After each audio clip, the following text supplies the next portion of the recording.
I'm Shayna. This is Shayna Keen Wellness, where we talk about mental, emotional, physical, and spiritual health.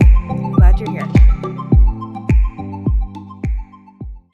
Hello, beautiful people. How are you today? Whew. It's cold and rainy today. Well, it's not cold. It's humid and rainy today. And so I'm hanging out inside. Been on the move, enjoying the rest of summer. And so now today is a good day for some chatting with you, some reflecting, getting some work done inside. So, what is spirituality? So you hear me talking about holistic health, and I always include spirituality, right? I include physical, mental, emotional, and spiritual components equal holistic health. And so today I just wanted to explore that with you today. What is spirituality? And there's a lot of different definitions. Like if you Google it, you're going to get a wide range of descriptions, definitions, so to speak. When I think of spirituality, I think of, my dog is yawning, of relating to sacred things or things that matter. Yes, it could be religious. It could be any kind of devotion, devotional act, or anything sacred that you feel sacred to you. And other definitions say relating to the spirit or soul and not physical or nature. So when we're talking about your spirit, right, you have a body. We're spiritual beings in a physical body, which is our vehicle, which is how we interact in this 3D world, right? And then we have our mind, our ego, which is our personality, it's thoughts, it's like that keep you alive part of our beings. And so we have to care for all of them, not just our bodies. Health isn't just about being thin and fit, right? It's also mental health. It's also emotional health and being able to express and feel emotions and understand them, process them. And it's the spiritual connection, which is, I think, probably one of the biggest things, because it's this connection to something bigger than ourselves. It's like our sense of purpose, our meaning and purpose. It can give us a sense of being alive when we're in flow and in harmony and connected to the spiritual aspect of ourselves, our soul, and this higher, the sense of something bigger. So it doesn't have to be God, it doesn't have to be something religious, Buddha, Allah, whatever. It can just be like this sense of like, I am part of something bigger, which you could be like part of all that is, just part of existence. The fact that you exist on this earth means that you're part of something huge, right? You are in this web of life right now. And so that in itself is just a very spiritual thought. So feeling connected to everything that's part of this web. So a lot of people go out in nature. They really like being in nature. They feel more connected there. Disconnects them from all this man-made stuff, like, all the electronics and lights and, distractions, busyness. It's where they can take an exhale and really just kind of like ground back into the rhythm of the earth. And where they can like find space. Like so many times we have so much going on.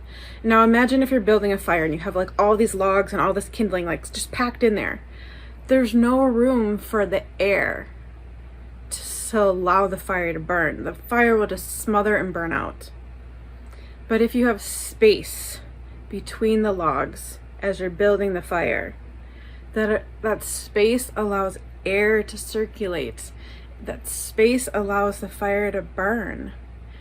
And so we're the same way, too much of anything will smother us, will burn us out. And so when you're thinking of spirituality, what are those things that help give you that sense of space, the sense of connection, the sense of meaning, something that's sacred or devotional. So, you don't have to light candles and burn incense. It doesn't have to be religious. You don't have to be praying. It doesn't have to be woo-woo. It has to be something that is meaningful to you. Maybe the very act of drinking tea can be very spiritual because you can very mindfully drink this tea. Oh, hey there, pretty lady. So you can just take a moment. Now, when I am talking about like intentional spirituality, I would really recommend making it a sacred moment. Light a candle, burn incense, diffuse some oil, whatever, because the more senses that you use and the more you signal to your conscious mind, like, hey, this is a special moment, the more it'll help you be in that sacred state, okay? So then you're going to take some breaths. Maybe just like close your eyes because that's going to cut off a lot of external input. And then you just notice, you just work through your senses. Like, what do I hear? And this is going to help you drop into the present moment and just be conscious of your surroundings. And then, what do I smell? So maybe you have a scented candle burning, maybe you have incense, maybe you have the oil. You don't have to diffuse it. You could just put some on your hands and like smell, or just have the bottle open and sniff, like utilize your senses. Or maybe you have something baking in the oven, or whatever it might be. And then you could open your eyes and look around, like, what do I see? And you could just like notice where you are, realize that you're safe, just really look at your surroundings. And then when you get to it, like, what do I taste? And then you use the tea in the mouth. And then you just notice what you taste. So you're really just like, and this could just be like a couple minutes, Can you take 4 or 5 minutes out of your day and just do this? It helps you connect back into yourself, into your senses, into your environment, and therefore like connecting you back into all that is. So it could be something as simple as that. You could also just be out in nature. Like I said, nature is a great place to practice spirituality. I'm drinking almond matcha. So my favorite tea place, I'll just segue, is Club Magic Hour. Phenomenal tea in Xena, out in Ojai, California. Like, it's all hand blended. It's all hand blended like when you order it. So it's not something that's been sitting in a bag on a shelf for months. It's so fresh. It's like super high vibe, fantastic quality. Okay. So when you think of things that are spiritual, like, what can help connect you to the divine, to God, to all that is, to something that you just feel like connected to something bigger? It could be your community. It could be, whatever. What can you do? So yeah, some people really like to use this time in the morning because it's a little bit quieter usually. Or it could be at nighttime before bed. Those tend to be like, anchors of the day. Good times to do it. But really, like, you can just practice it throughout your day. In what ways can you be more spiritual? What can you bring into your life that's sacred or devotional, that is just quiet time, that helps you feel more alive and connected and gives you space? So I know this video's gotten kind of long, but it's an important thing, because it's one thing that's overlooked when it comes to health, is really this feeling of connected. And right now, especially after lockdowns for how long, people are feeling lonely. There's a lot of loneliness going on, a lot of depression, and in having this connection, this sense of connection and feeling of purpose and meaning can really help mentally. So I invite you to just explore that with yourself. You could Google it, you could check on YouTube. Maybe you have oracle cards or tarot cards and you just draw a card a day. Maybe you do some journaling. Journaling is fantastic.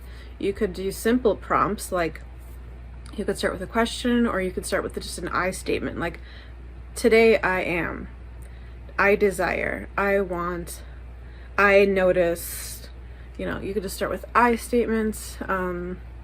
You could do, a lot of people like gratitude journals, or just, you could just name things that you're appreciative for. Some people meditate. It's all up to personal preference. And you might notice as you've been doing it for a while that your preferences change, and that's cool. I mean, you're meant to evolve. You're not meant to be stagnant and stay the same. So just explore spirituality, explore what lights you up, what gives you meaning. Some people really like making crafts. Some people love crystals. Some people love herbs and oils and incenses.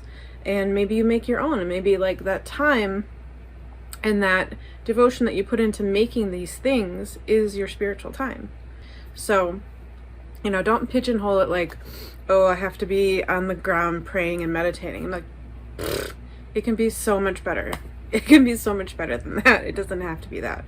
If that brings you joy, then do that. But there's so many options. So explore that today. Have fun. And, you know, leave me a comment. Let me know, like, what do you do? How do you have a spiritual practice or ritual, or what do you do to feel more spiritually connected?